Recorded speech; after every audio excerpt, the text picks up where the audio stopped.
Assalamualaikum warahmatullahi wabarakatuh. Kami dari kelompok AMPAS Kopling Program Studi Informatika Institut Teknologi Kalimantan.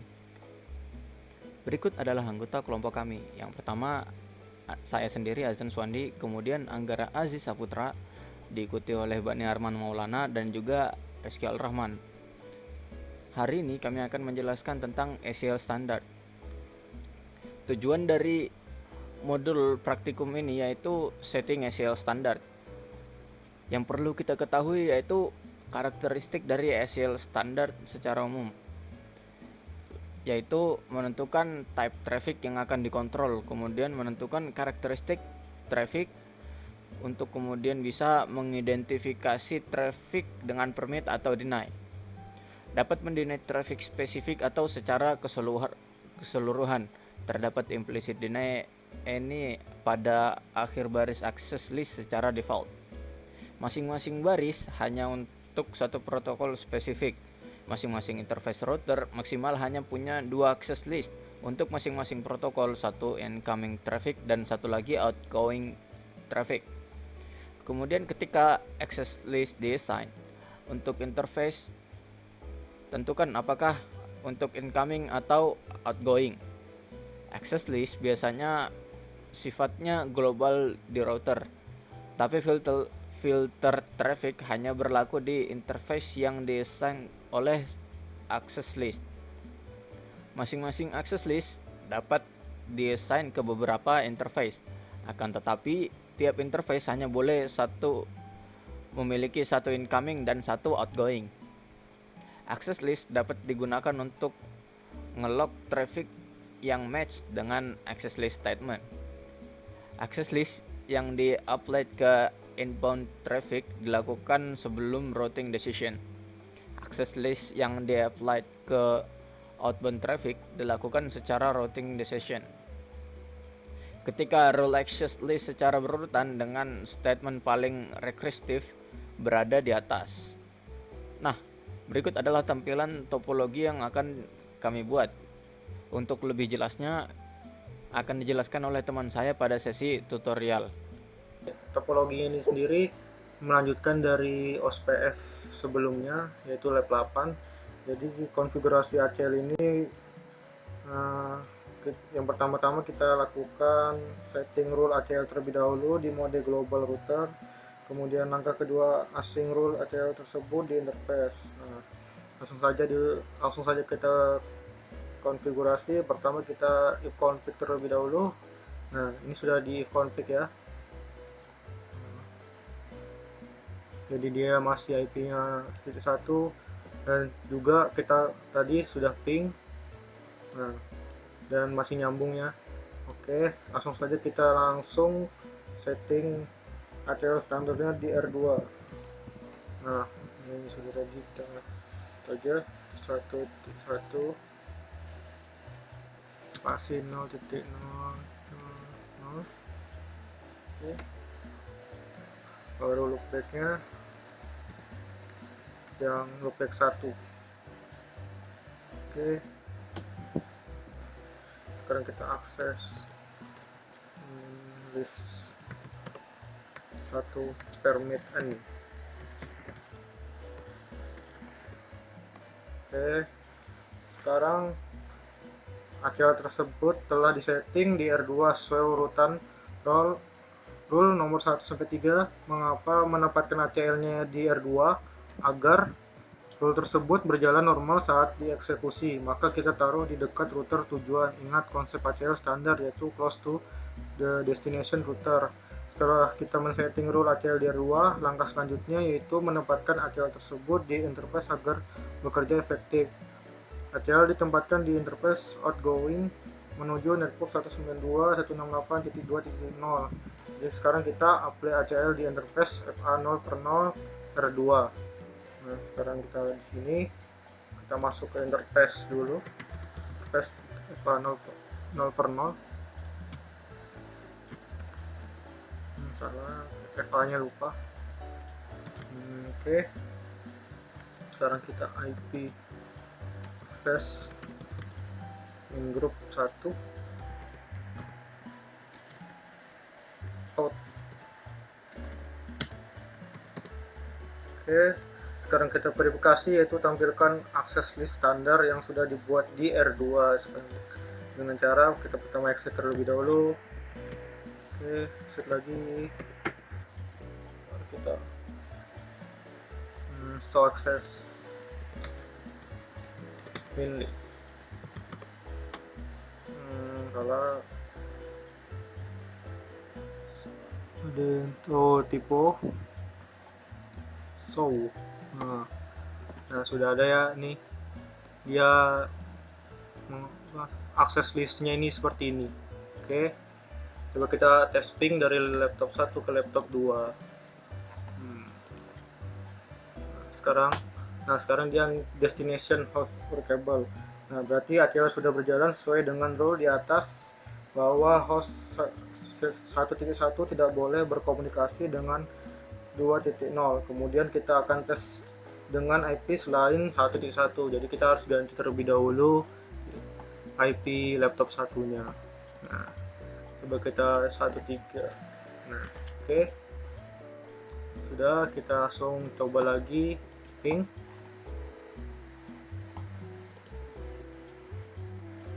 Nah, dia terhubung ya.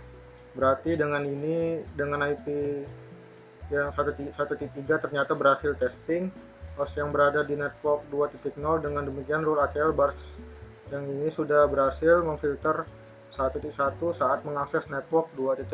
Jadi sekarang kita coba lagi testing dari loopback 1 ke laptop 2 dengan cara kita ke R1 terlebih dahulu.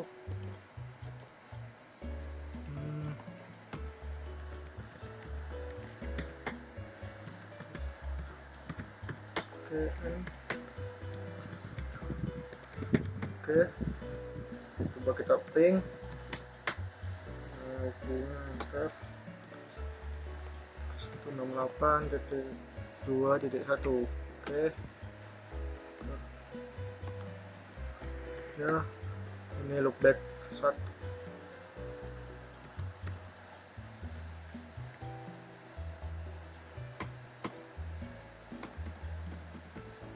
Nah, di sini kita lihat testing dari loopback 1 ke laptop 2 hasilnya 0% dan tidak ditampilkan kode uncreable, yaitu U besar. Berarti rule ACL baris kedua sudah berhasil. Untuk verifikasi rule ACL baris ketiga, yang itu permit semua traffic lainnya, kita akan mencoba testing dari loopback 2 ke laptop 2 dengan extended ping. Jadi kita ping lagi. Oke, 192.168.2.1. enter ya. Nah, ini loopback 2.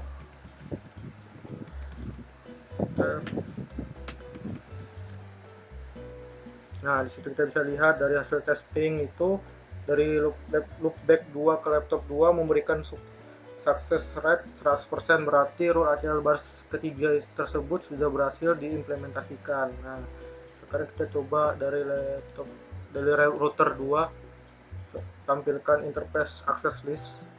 Nah, jadi kita tampilkan yaitu dengan cara show IP interface FA 0/0. Nah, di sini ada outgoing access list is 1. Nah, sekarang jika ingin menghapus ACL tersebut, kita menghapus rule ACL dengan komen no access list number ACL, dan hapus juga di interface yang dipasang ACL dengan komen no IP access group number ACL out. Jadi jika ingin menghapus dengan seperti yang saya sebelumnya bilang. Tujuan dari SEL Extended Topology ini yaitu untuk setting SEL Extended. Dari karakteristik SEL secara umum yaitu menentukan type traffic yang akan dikontrol, lalu menentukan karakteristik dari traffic untuk bisa mengidentifikasi traffic dengan permit atau deny. Dapat mendeny traffic spesifik atau secara keseluruhan. Terdapat implicit deny pada akhir baris access list secara default.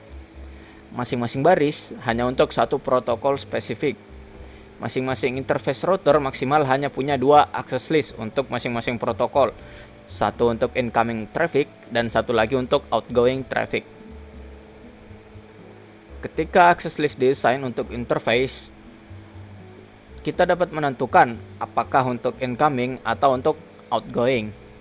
Access list sifatnya adalah global di router, tapi filter traffic hanya berlaku di interface yang desain oleh access list sendiri. Masing-masing access list dapat desain ke beberapa interface, akan tetapi tiap interface hanya boleh satu incoming dan satu outgoing. Access list dapat digunakan untuk nge-lock traffic yang match dengan access list statement tersebut. Access list yang di-applied ke inbound traffic dilakukan sebelum routing decision. Lalu access list yang di-applied ke outbound traffic dilakukan setelah routing decision. Ketika rule access list secara berurutan dengan statement paling restriktif berada di atas.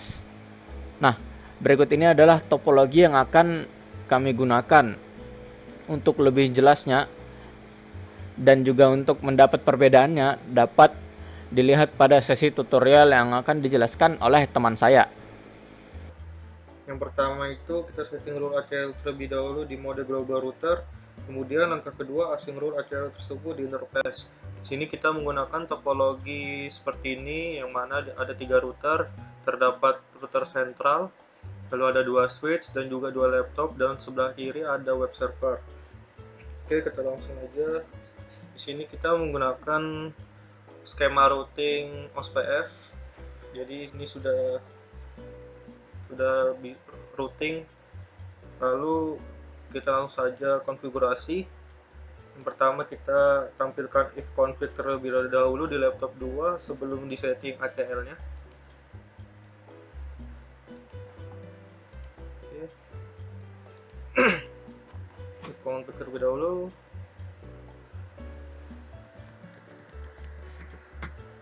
Oke, isi 2.1 masih. Sekarang kita coba tes ping ke laptop 1. Masih terhubung ya, karena kita belum setting ACL-nya. Oke, sekarang kita setting ACL extended di R2. Kita masuk dulu.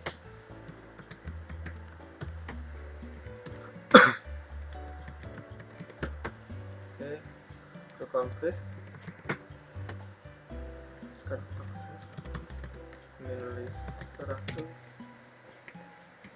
permit PCP host.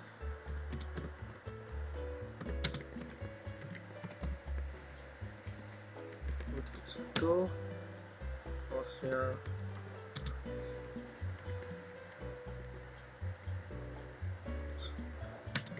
key 22. Oke, sekarang TCP ini IP 80. Oke. Nah, ACL telah disetting di R2 sesuai rule. Sekarang mengapa kita menempatkan ACL-nya di R2? Agar rule tersebut berjalan normal saat dieksekusi.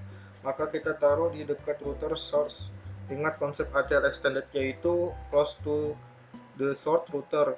Karena implicit ini ada di baris terakhir ACL, maka kita tidak perlu menuliskan rule ACL tersebut. Nah, setelah kita setting rule ACL di R2, langkah selanjutnya yaitu menempatkan ACL tersebut di interface agar bekerja efektif. Rule ACL ditempatkan di interface outgoing menuju network luar di FA0/1 kalau di sini. Oke, kita lanjut aja. Langsung in FA0/1. Oke, kita masuk. Sudah, sekarang akses grup out. Oke, sudah. Sekarang kita melakukan verifikasi, yaitu yang pertama kita tampilkan akses list extended yang sudah dibuat di R2. Kita exit dulu.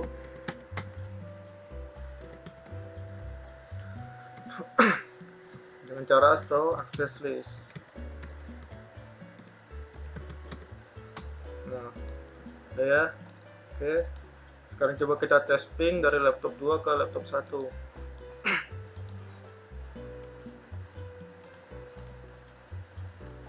Nah, destinationnya ternyata dia destination. Sekarang itu berarti ACL sudah berjalan sesuai dengan rule yang tadi. Sekarang ini semua traffic lainnya termasuk ping dari laptop 2 ke laptop 1. Perhatikan yang memberikan reply itu adalah router dari 2.254. Nah, ini sekarang kita coba ganti IP-nya. Ganti IP ini sesuai dengan 2.3. Oke, masuk. Coba kita tes ping lagi. Nah, dengan IP 2.3 ternyata tidak berhasil tes ping host yang berada di network 1.0. Oke, sekarang kita coba tes ping dari laptop 2 ke R1.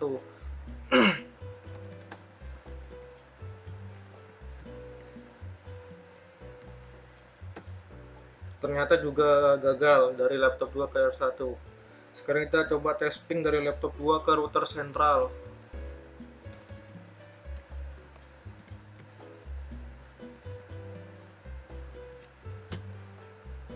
Nah, ternyata juga gagal dari laptop 2 ke sentral.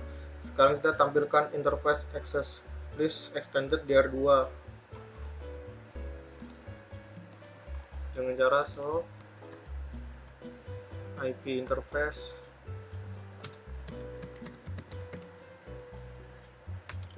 A0/1. Sini terlihat ada outgoing. Nah, akses list itu 100. Sekarang kita coba tampilkan akses SSH dari laptop 2 ke R1. Lalu ini di oke dulu, di enter. Oke. Dari laptop 2 kita ganti dulu jadi 2.1 lagi.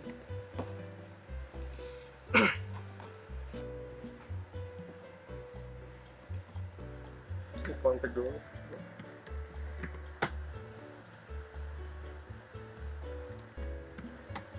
Oke, 2.1 sudah. Ini ke router 1 ya.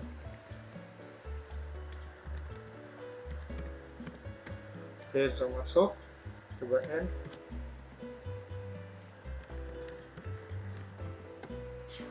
Oke, akses SSH dari laptop 2 ke R1 berhasil. Hal ini sesuai dengan rule ACL extended yaitu nomor 1. Sekarang coba kita tampilkan akses list extended setelah dijalankan akses SSH ke R1 di R2 ya. So, akses min list. Nah, kita lihat di sini ada 44 match. Nah, perhatikan pada baris pertama rule ACL terdapat 44 match S, artinya jumlah item yang match dengan rule baris ke-1 di mana laptop 2 diperbolehkan mengakses service SSH ke R1 jumlah match akan terus naik seiring dengan jumlah koneksi SSH dari laptop 2 ke R1. Oke. Sekarang kita jalankan web browsernya dari laptop 2 untuk mengakses web server di network tersebut. Oke.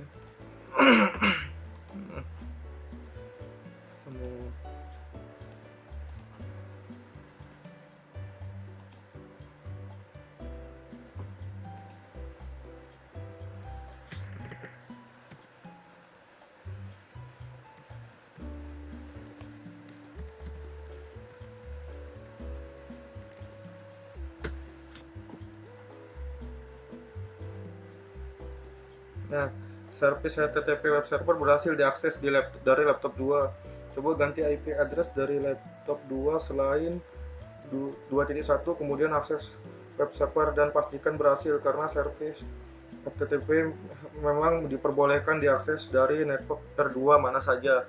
Coba kita ganti IP address laptop 2.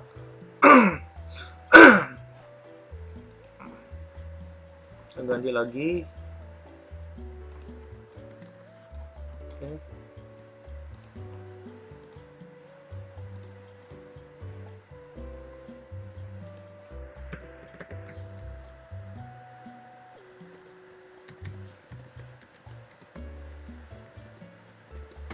Ya, mau ya.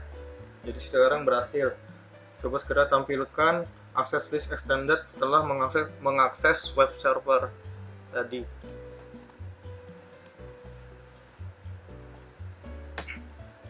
Nah, sekarang dia berubah dari itu bagi terdapat 16 match, artinya jumlah item yang telah dilakukan oleh source ini ketika mengakses HTTP.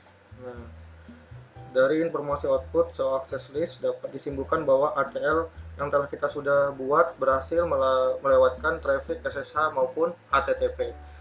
Dan sekian dan terima kasih, itu saja. Kurang lebihnya mohon maaf. Assalamualaikum warahmatullahi wabarakatuh.